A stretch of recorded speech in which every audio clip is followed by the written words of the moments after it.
I'm Beth, and at 33 years old, my family ignored me when I said I moved to Arizona. 10 months later, Mom called, screaming, "Why didn't you tell us?" I said, "I did 6 times." I informed them I was relocating to Arizona 6 times on 6 different occasions in 6 different discussions with 6 distinct declarations. If you have ever felt betrayed by the people who should have been your biggest supporters, let me know where you are watching from. The first time was during Easter supper on April 5th. I was passing the ham when I remarked, "So, I got a job offer in Phoenix for a software engineering position. It's a great opportunity, and I'm thinking about taking it." Mom was on the phone. Dad was watching baseball highlights on the TV in the dining room. My sister Emily was feeding her kid mashed potatoes. "That's nice, honey," Mom replied without looking up. I waited. Surely someone will ask a follow-up question. Where in Phoenix? When would I start? How much would they pay? Nothing. Dad clapped at something on television. Emily wiped applesauce off her daughter's face. Mom scrolling. I may as well have stated I was considering getting a haircut. That was it. No inquiries, no follow-up. Simply, "That's lovely, honey." Back to scrolling. I was the middle kid in a family where middle meant forgettable. And I don't mean that dramatically. I mean this literally. When I was 12, my family traveled to Disneyland. They got halfway through the day before discovering I wasn't with them. I had been sitting on a seat near Splash Mountain for 45 minutes. When they spotted me, Mom asked, "Why didn't you keep up?" When I graduated from high school, they arrived 20 minutes late. I missed my name being called. Instead, we took photographs with Emily, who graduated 3 years earlier, but came to show her support. When I moved into my first apartment at 23, I asked them over for supper. They canceled at the last minute. Emily needs assistance moving a sofa. I spent that night eating spaghetti alone, looking at the table set for 5. So, when I announced that I was relocating to a new state, I should not have been startled by the lack of response. However, I was still dissatisfied. The second time I discussed the relocation was 3 weeks later. Mom's birthday is May 5th. We were enjoying cake when I said it again. So, I took the position in Phoenix. I'll be relocating in June, most likely around the middle of the month. Dad sliced the cake. "Phoenix, it's scorching outside." "Yeah, but the income is great, and I'm ready for a change." "That is excellent, daughter." I waited again, hoping for something. Anything. "How far is Phoenix?" I prompted. "Like flying distance?" "Oh, I do not know," Dad said. "A couple of hours," with his mouth full of cake. "About 4 hours if you drive," I said. "But yes, flying is shorter." "Amha." He nodded and looked across me to Emily, who was showing Mom something on her phone. This concluded the chat. He grabbed another mouthful of cake and began conversing with Emily about her son's baseball team. I sat there, fork in hand, wondering whether anybody had heard me, or if I had simply become the human version of elevator music. Present, but unimportant. The third occasion was over a family barbecue during Memorial Day weekend. I was helping Dad grill burgers when I remarked, "So, I'm signing the lease in Phoenix this week, and moving trucks are scheduled for June 18th. "Good for you," he answered, turning a burger. "Yes, it's a 1 bedroom in Scottsdale near some fantastic hiking trails." "That seems good." I tried once more. "I will need to drive out there. Probably a 2-day journey. Leave early. Stop in New Mexico. Be cautious on the arid roads. Lots of speeders." That was it. "No, we will miss you. And that is a significant move. Alternatively, let us know if you need assistance packing." Just sounds good. And a caution against speeding. Ryan walked by, drink in hand. "Hey, can someone help me move my gaming setup upstairs later?" "I got you," Dad said promptly.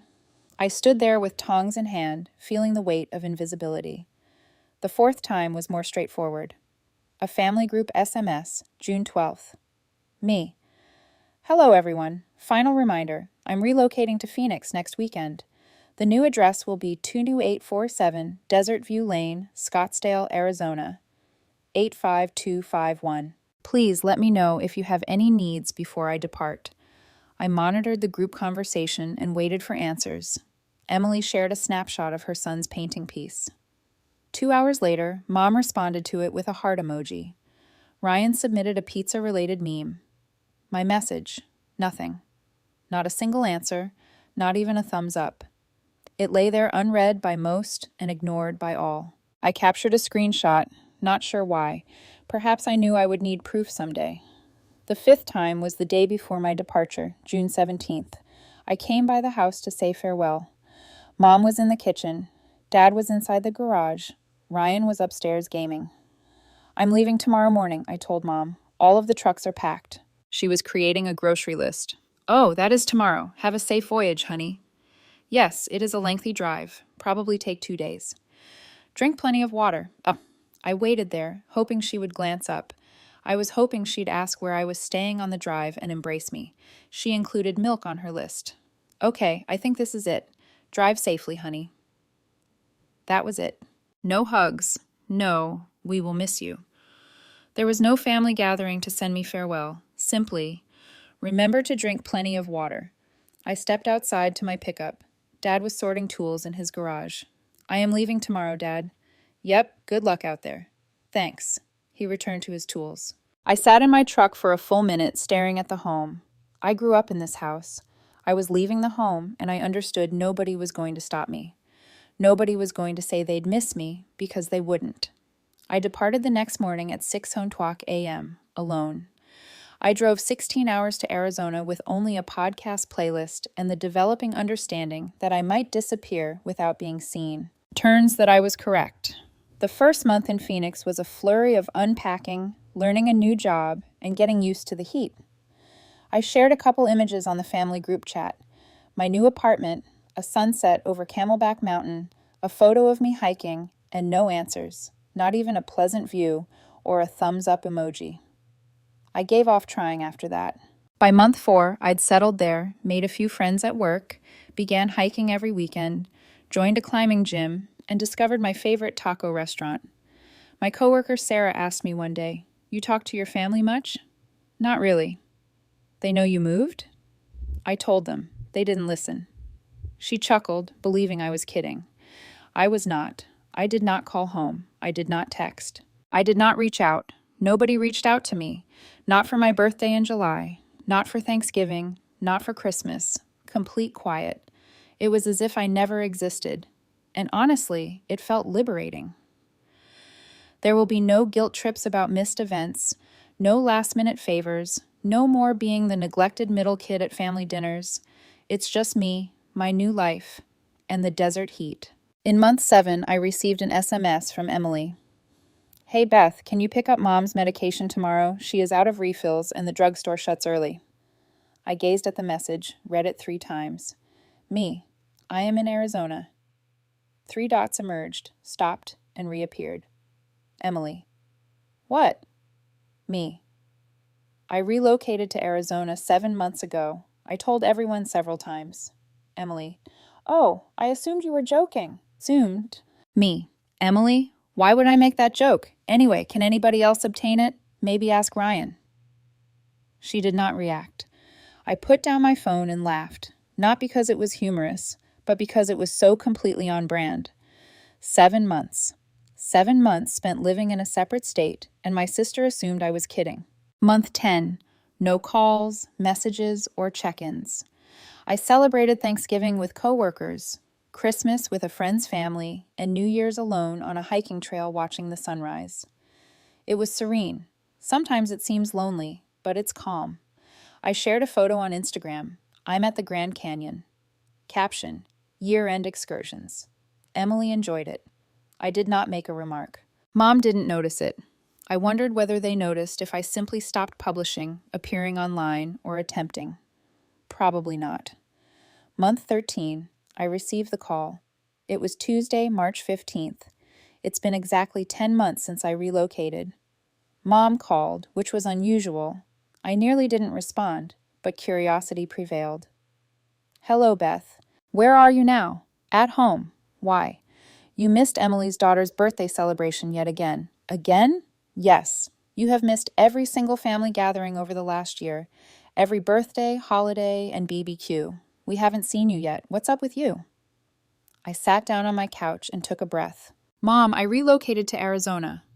Silence. What? I relocated to Arizona 1 year ago. I told you several times. No, you did not. Yes, I did. I told you during Easter, on your birthday, and at the Memorial Day cookout. I sent a group SMS including my new address. I informed you the day before my departure. More silence. I don't recall that. I understand because you weren't listening, Mom. That is hardly fair, is it? I informed you 6 times that I was relocating to another state and you didn't recall anything. You should have made it clearer. I laughed bitterly. How much clearer can I get? I literally gave you my new address. You may have phoned or visited. Let us know you're serious. I called. I told you. You just didn't care enough to recall. That is not true.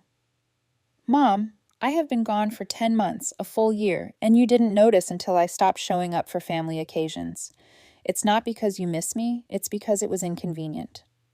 Beth, I need to go. I hung up, sat there, gazing at my phone. 1 year, a complete year, spent living in a separate state.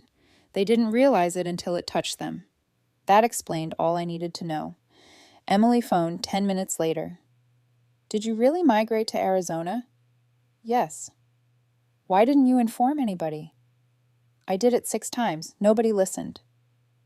Well, I don't recall that. I know you weren't paying attention, Emily. That is not fair. We've been busy. You understand how hectic things are with the kids. It's been 1 year, Emily. You had time to post 50 photos of your children on Facebook, but you didn't notice I relocated to another state. That is different. How? She didn't respond. I have to go. Mom's quite upset. Good. Perhaps now she'll pay attention. The calls began instantly. Dad phoned less than an hour after Emily hung up. I let it ring. I saw his name flash across my screen 3 times before it went to voicemail. Beth, this is Dad. Your mother is quite unhappy. Call us back so we can discuss this like adults, like grown-ups.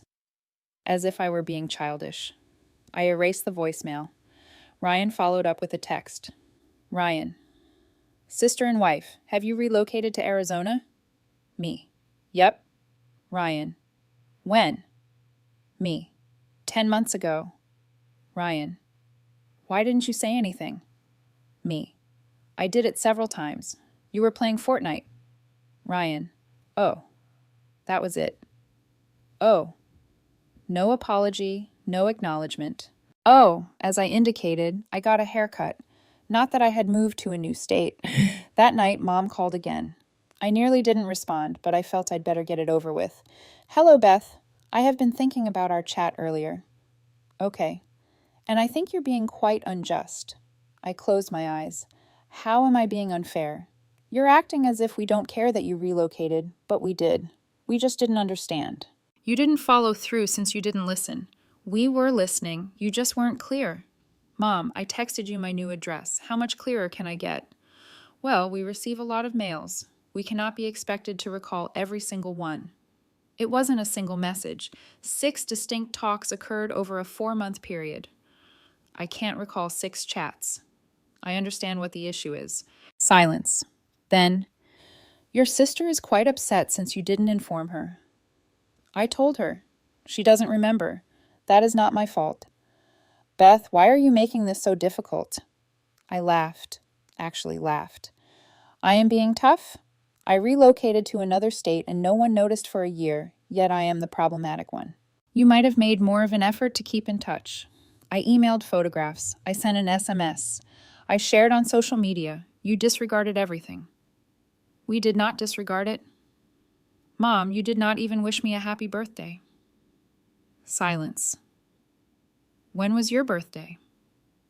July 17th, 4 months following my move. More silence. Okay, we must have texted you. You did not. Are you certain? Yes, Mom, I am sure. She breathed, annoyed. Okay, we forgot one birthday. That's not to say we don't care about you. It was not a single birthday. It has been every birthday, Christmas, and holiday for years. That is not true. Mom, when was the last time you phoned to ask how I was doing? She didn't respond. Exactly. I'm a busy person, Beth. I've got a lot going on. So do I. Nonetheless, I managed to inform you 6 times that I was relocating. Why are you acting so hostile? I am not being hostile, I am being honest. It feels unfriendly. I took a breath and tried to remain cool. Mom, I'm not trying to hurt you. I'm just trying to make it clear that I've been invisible to this family for a long time. And relocating to Arizona didn't change that. It just made it plain. You are not invisible. So why didn't you realize I was gone? She did not have a response for it. I have to leave, I said. Beth, please wait. I hung up, sat on my couch, looking at the wall. Part of me felt guilty, part of me felt furious, and part of me simply felt exhausted. But overall, I felt pleased that I had finally said what I had been thinking for years, and it felt great. The next morning, I received a lengthy text from Emily. Emily, I do not like you making Mom weep. She's quite unhappy, and it's because you're overly theatrical about the whole affair. Yes, we did not notice you had relocated, but that is not a crime. We lead busy lives with children, careers, and obligations. We cannot keep track of everything. You're behaving as if we abandoned you, while in reality you just departed without saying goodbye. That is on you, not us. If you wanted us to make a big issue about it, you should have done it yourself. Please do not blame us for your lack of communication. I reread it 3 times. Then I said, Me. I had told you 6 times. I provided you my address. I emailed photographs. I sent an SMS. I called. I did everything but go up to your house with a megaphone. But yes, it is my lack of communication. Emily, you are being foolish. You're being defensive because you know I'm right. Me. Emily. Whatever. Enjoy Arizona. I hope it is worth losing your family over. Me. I did not lose my family. They just never realized I was a part of it in the first place. She did not react. I banned her phone number. Not because they are angry. I did it out of self-preservation, knowing that if I didn't, she'd keep messaging, keep guilt-tripping, keep making me feel like I'm the problem. And I was finished being the problem. 2 days later, Dad called. This time, I responded. Hey, Dad. Beth, we need to talk. Okay. Your mother is very hurt. She's been crying for 2 days. I'm sorry she's upset. Are you? Because it doesn't seem like it. I'm sorry she's upset. I'm not sorry for telling the truth. He sighed. Look, I get it. You feel like we didn't pay enough attention to your move, but you have to understand. We've had a lot going on. Emily's kids, Ryan's job search, your mother's book club. Life gets busy. I know life gets busy, but I told you 6 times, Dad. How many times does someone have to tell you they're moving to a different state before you remember? It's not about remembering, it's about priorities. That landed like a punch. What? I said what I said. We have priorities, and sometimes certain things take precedence. So, I'm not a priority. That's not what I said. That's exactly what you said, Dad. Don't twist my words. I'm not twisting anything. You just admitted that I'm not a priority in this family. Look, you're taking this wrong. How should I take it? Silence. Dad, I'm not sure what you want me to say. Beth, I want you to apologize, to admit that you should have made more of an effort, and to acknowledge that you told us you were moving and we didn't care enough to remember. Fine, I'm sorry. I should have paid more attention. Is that what you want to hear? Only if you mean it. I do. Do you? Yes, Beth, I'm sorry. We should have been better. We should have listened. We should have made you feel like you mattered. I sat there, phone pressed to my ear, feeling something crack inside me. Thank you, I said quietly. So, can we move on from this now? I'm not sure. What do you mean you don't know? I mean, an apology is a start, but it doesn't fix years of being ignored. What do you want from us? I want you to care. Not just say it, but to show it. How? By checking in, asking how I'm doing, remembering important things I tell you, and treating me like I'm a member of the family rather than an afterthought. We can do that. Can you? Yes. Okay, we'll see. We hung up, and I sat there staring at my phone. It was the most honest conversation I'd ever had with my father, and I had no idea if anything would actually change. A week later, Mom sent me a friend request on Facebook, which I accepted after staring at it for a full day. Emily unblocked me 2 weeks later and texted me, Hey Beth, I'm sorry for what I said. She liked 3 of my old images from Arizona, none of which she had seen before, and remarked on one of them, "Beautiful view. Glad you're doing well." I didn't react. I was defensive, and I shouldn't have been. "You were right. We should have noticed, and I should have noticed. I'm sorry." Me. "Thank you." Emily. "Are we okay?" Me. "I don't know yet, but we can work on it." Emily. "Fair." It wasn't much, but it was something. A month after the big confrontation, Ryan called. "Hey." "Hey. Just wanted to say sorry." "For what?" "For not noticing you moved, and for everything else." "Everything else?" "Yeah, I know. I've been a bad brother, always asking for things and never checking in. I'm working on it." "Are you really? Or are you just saying that because Mom told you to?" "Both, honestly, but I mean it. I want to be better." "Okay, we'll see. That's fair." We spoke for another 10 minutes about nothing essential, just small talk, but it was the longest discussion we'd had in years. 4 months after I told my family I lived in Arizona, things had changed. Not fixed, but different. Mom texts me once a week, typically simply saying, "How are you?" or "Thinking of you." Small, but steady. Dad phoned every other Sunday, and we spoke about work, the weather, and hiking. He called. Emily sent photos of her kids, asked about my life, and actually listened when I responded. Ryan sent memes, stupid random memes, but it was his way of reaching out. I hadn't forgiven them yet, but I was willing to try because maybe, just maybe, they were finally seeing me, and that was enough for now. 7 months after the confrontation, Mom asked if she could visit. The text came on a Thursday afternoon. "Mom, I'd really like to see where you live. Would it be okay if Dad and I came to visit? We could stay at a hotel for the weekend." I stared at the message for 20 minutes. Part of me wanted to say no to maintain the distance, to protect the peace I built. But another part of me, the part that had spent years wanting them to care, wanted to say yes. Me. "When were you thinking?" Mom. "Next month, the first weekend." Me. "Okay. Let me know the dates, and I'll make sure I'm available." Mom. "Thank you, honey. This means a lot." I set my phone down and took a deep breath. They were coming to Arizona to see my life, to see the place I'd been living for a year and a half that they'd never asked about. Better late than never, I suppose. They arrived on a Friday evening in October, and I picked them up from the airport. Mom hugged me tightly. Dad shook my hand and then pulled me into an awkward side hug. "You look good," Mom said. "Healthy." "Thanks." Arizona agrees with me. We went to their hotel in Scottsdale. Mom inquired about the desert. Dad commented on the heat. Small talk, safe talk. I put them down and told them I'd pick them up for dinner at 7 o'clock. "Can we visit your place first?" Mom asked. "Let's just eat, tomorrow night." "Okay." Dinner was odd. We went to a Mexican restaurant I liked. Mom ordered a margarita. Dad got a beer, and I got water.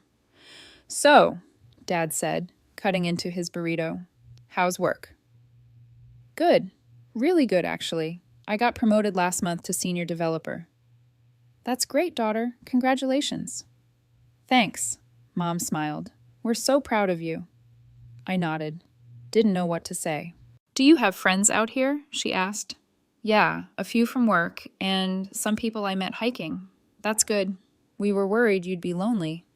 "I'm not lonely. I'm actually happier here than I was back home." That landed heavy. Mom looked down at her plate. Dad took a long drink of beer. "We're glad you're happy," Dad finally said. "Are you?" He looked at me. "Yes, we are, even though you had to relocate to a different state to feel like you mattered." Mom's eyes welled up. "Beth, I'm not trying to start a fight. I'm just being honest." "We know we messed up," she said quietly. "We know we didn't pay enough attention. We're trying to do better." "I understand and appreciate it, but it will take time."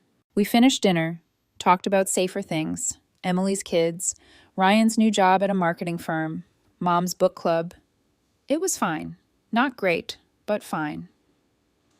The next morning, I took them to my apartment, which was small, 1 bedroom, clean, with minimal furniture, but it was mine.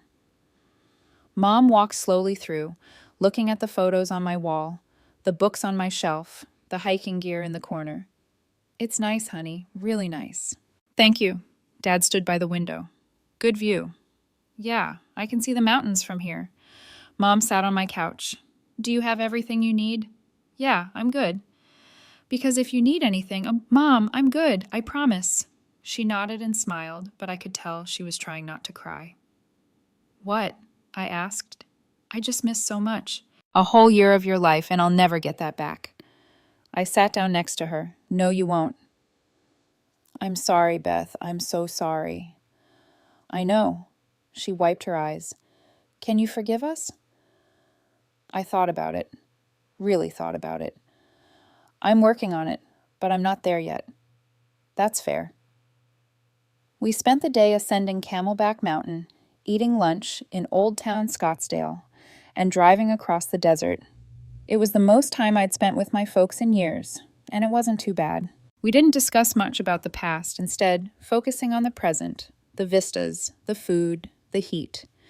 Dad once commented, I can see why you like it here. Yeah, it's peaceful. It feels like you can breathe. That's exactly why you moved. He nodded and didn't say anything else, but I could see he understood. That night we had supper at my favorite taco place, and Mom talked about my hiking adventures while Dad asked about work projects. They actually listened when I answered. It felt different, like they were really trying. As we were leaving, Mom hugged me again. Thank you for allowing us to visit. Of course. Can we come back? Maybe in a few months. I hesitated, then nodded. Yeah, we can make that work. She smiled. Relief washed over her face. They flew home the next morning. I drove them to the airport. Mom cried a little when we said goodbye. Dad hugged me longer than usual. We love you, daughter. I love you too, Dad. And I meant it. Even after everything. Even after the years of being forgotten. Even after the pain, I still love them. I just didn't trust them yet. A week later, I received a package from Mom, a framed photo of us at Camelback Mountain. All three of us smiling with the desert in the background. There was a note. Thank you for the best weekend we've had in years. We're so proud of the life you've built. Love, Mom and Dad. I put the photo on my shelf next to the pictures of my friends, hiking trips, and my new life. It didn't erase the past, but it was a step forward. 4 months later, Christmas arrived. Mom called. We're having Christmas at the house. Will you come?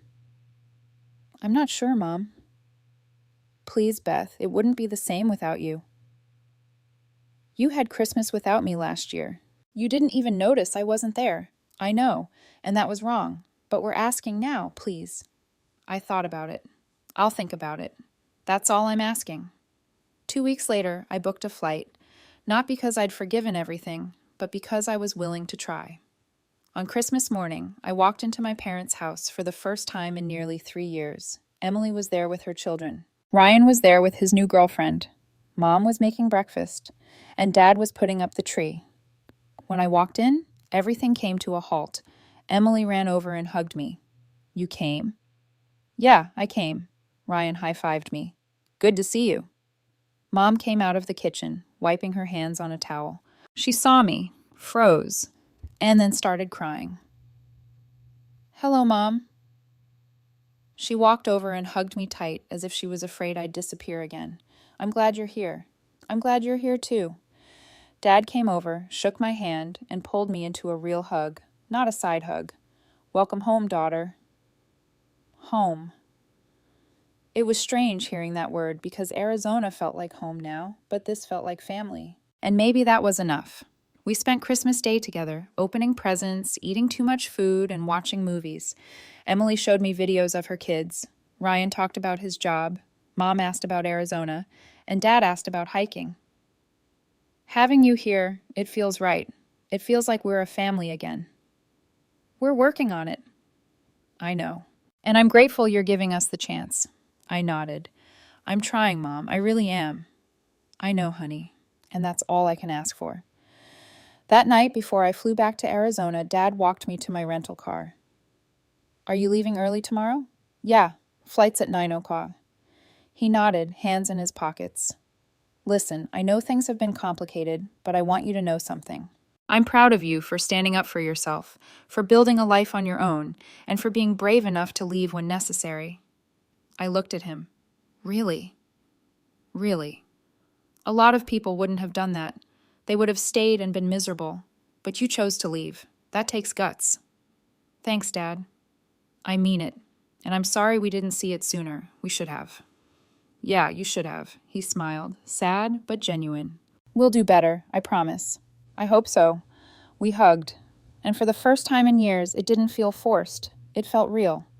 I flew back to Arizona the next morning, and as the plane took off, I looked out the window at the city below, the place I grew up, the place I'd left, and realized something.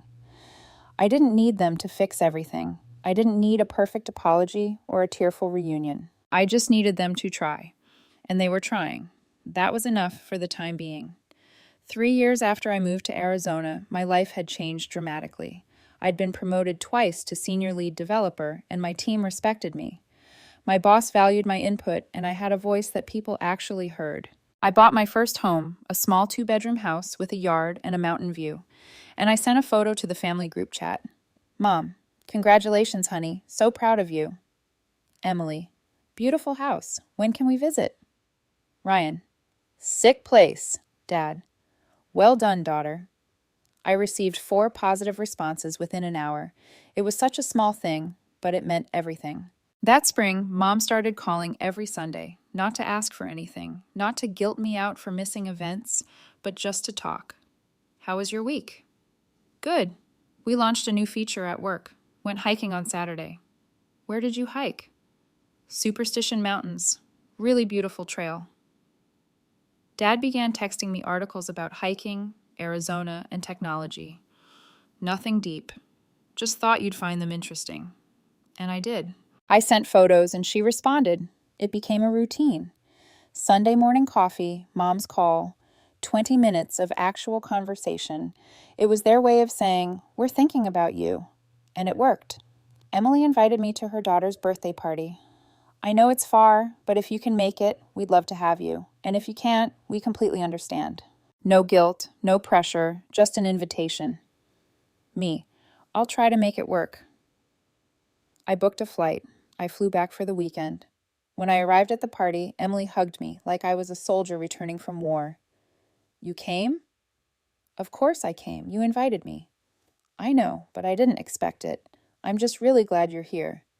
Her kids ran up to me. Aunt Beth! They barely knew me, but they were excited anyway. I spent the afternoon playing games with them, eating cake, and taking photos. Emily pulled me aside at one point and said, Thank you for coming. I know it's not easy, but it's getting easier. Good, because we missed you. I missed you. I missed you too. Ryan came to visit me in Arizona that summer. Just him, no parents, no girlfriend, just my brother. When he called, he said, I need a break. Can I stay with you for a week? Of course. He flew out, and I picked him up from the airport. We walked, ate, and sat on my back porch, sipping beer and watching the sunset. On the 3rd night, he said something that astonished me. I'm sorry I was such a bad brother. You've already apologized. I know, but I don't think I really got it until now. Coming out here, seeing your life, realizing you built all of this without us, without me. You were dealing with your own issues. That's not an excuse. I should have paid attention. I should have noticed when you left. I don't know. It could have been better. I looked at him. You're acting better now, aren't you? You flew out here. You're sitting on my porch, and you're having this conversation. That's better. He nodded and took a sip of beer. I like it here. I understand why you stayed. It's peaceful. It's more than that. It's like you can breathe here, you know. Yeah, I know. We sat in silence for a while. Comfortable silence. Can I come back? He asked. Not to move. Anytime. Mom cooked breakfast. Dad helped me fix a leaky faucet. We went to a Suns game, explored Sedona, sat on the porch, and talked. Real conversations about life, work, and everything. Dad once said, you know, I think leaving was the best thing you ever did. Really? Yeah. You needed space. We needed a wake-up call. Everyone won. Doesn't feel like winning sometimes, I said. But you're happy, and we're better. That's a win in my book. Mom nodded. He's right. We're better parents now. I didn't want to force anything. I just left, and that was enough. She smiled faintly. Sometimes people need to lose something before they know what it's worth. I asked her softly, and what am I worth? Everything, she said without hesitation. You're worth everything. I felt something crack inside me, something I'd been holding on to for years. Forgiveness, perhaps, or just letting go. Thank you, I said quietly. No, thank you for giving us another chance. 3 years after I moved to Arizona, I got a promotion that required relocation to Seattle. I called Mom first. Hey, Mom. Hello, honey. How are you? Good. I have news. I think it's good news. Oh? I got offered a VP position, but it's in Seattle. Seattle. Wow, that's amazing, honey. Congratulations. Thanks. I'm thinking about taking it. You should. That's a huge opportunity. You're not upset? Why would I be upset? Because I just got settled in Arizona and now I'm leaving again. She laughed. Beth, you're an adult. You go where your career takes you. We'll visit. You'll visit. It'll be fine. Really? Really. We're proud of you, no matter where you are. I smiled. Thank you, Mom. When do you leave? 2 months. Okay, we'll come out before you leave. One last Arizona trip. I'd like that. They came. We hiked. We ate. We said goodbye. This time was different. There were hugs, tears, and promises to stay in touch. Call me when you get there, Mom said, and send photos of your new place. I will. Dad handed me an envelope to open later, which I did on the plane to Seattle. Inside was a card and a $5,000 check, which said, For your new adventure, we are proud of you. Love, Mom and Dad. I stared at it for a long time, not because of the money, but because it was the first time they'd ever supported one of my moves, not with words, but with action. 6 months into Seattle, I received a text from Emily. The family group chat is planning a reunion in summer in Arizona, and your old house is the meeting spot. Would you come? My old house? The family wants to rent it for a week, see where you lived, hike the trails you loved, and experience what you experienced. That's actually really nice, Emily. So, you'll come? Yeah, I'll come. That summer, we all met in Arizona. Mom, Dad, Emily, and her family, Ryan and his now fiancé. We hiked Camelback, ate at my favorite taco place, watched the sunset from my old porch, and for the first time in my life, I felt like I was a part of the family. Not an afterthought, not invisible, but present. Ryan raised his beer in recognition. Everyone raise your glasses to Beth, for moving to Arizona, for forcing us to get our act together, and for not giving up on us. I smiled and raised mine, to second chances. Later that night, I sat on the porch with Mom. This place is special, she said. I get why you loved it here. You saved yourself, you know. No, you saved yourself. This place just gave you the space to do so. I nodded. Maybe.